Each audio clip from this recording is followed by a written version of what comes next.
हिमालयी सिलसिलों के पहाड़ दुनिया के ऊंचे तरीन पहाड़ कहलाए जाते हैं, जो 2400 किलोमीटर रकबे पर फैले हुए हैं। ये पहाड़ भारत, पाकिस्तान, भूटान, चीन और नेपाल तक फैले हुए हैं। इन पहाड़ी सिलसिलों में बहुत सारे राज छुपे हैं, जिनके बारे में आपने शायद आज तक नहीं सुना होगा और जिसे जानने के बाद आप यकीनन हैरान होकर रह जाएंगे।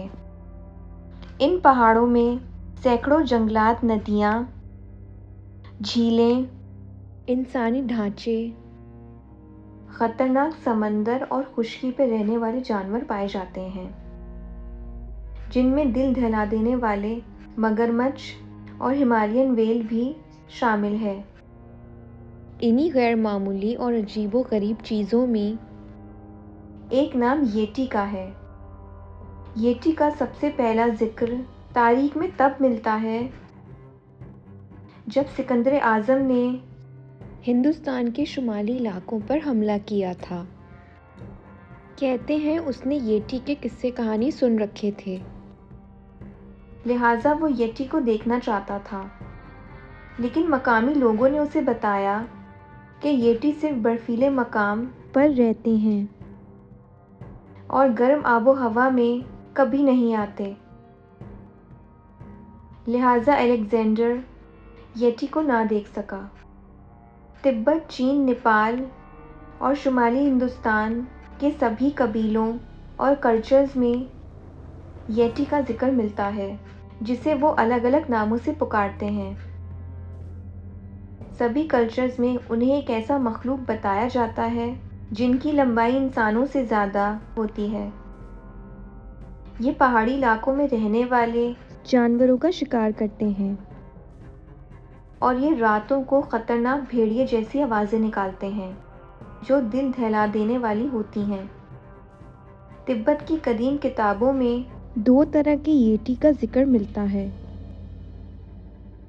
एक वो जो इंसान की तरह दो पाँव पर चलते हैं और जिनके बदन पर सुनहरे बाल होते हैं, और दूसरे किस्म के येटी चार पैरों पर चलते हैं और जानवरों का शिकार करते हैं। नेपाल की लोक कथाओं में हिमालय के 200 फीट ऊंचे इलाके पर रहने वाले इन येटीज का जिक्र मिलता है। कदीम नेपाली इसे बहुत खतरनाक मखलूक मानते थे और उन्होंने येटी के मुतालिक कई कहानियां भी लिखी हैं, जिसमें बताया गया है कि येटी को देखकर कई लोग अपने हवास खो देते हैं और बेहोश हो जाते हैं। उन किस्सों में एक ऐसी येटी का जिक्र भी मिलता है जिसने एक मकामी लड़की को पकड़कर अपने साथ ले गया था और उसके साथ दरिंदगी की थी। बुद्धिस्ट मंदिरों में भी येटी की मूर्तियां देखी जा सकती हैं। बुद्ध मत में उन्हें अच्छा और बुरा दोनों बताया गया है। बुद्ध मत के रिसर्चर्स और पंडितों के मुताबिक लामा नामी एक साधु हिमालय की एक गार में रहा करते थे और वहाँ पर अपनी इबादत किया करते थे। तो उस दौरान उनकी देखभाल येटी किया करते थे, जो उनके लिए खाना और पानी लाया करते थे। कहते हैं कि जब एक येटी की मौत हुई तो लामा ने उसके सर का ऊपरी हिस्सा और एक हाथ वहाँ के एक मंदिर में रख दिया, जिसे उन्होंने 1667 में बनाया था।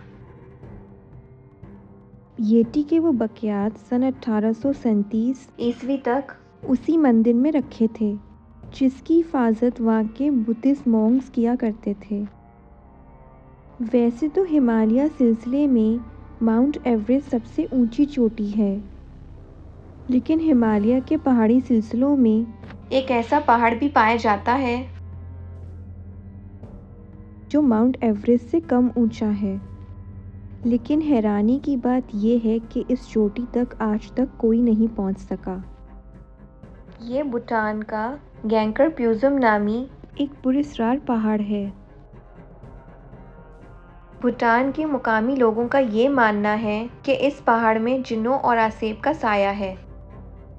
इस पहाड़ के इर्द गिर्द बसे हुए गांव के लोगों का ये भी कहना है कि रात के वक्त उन पहाड़ों से अजीबोगरीब आवाज़ें आती हैं और रोशनी निकलती है।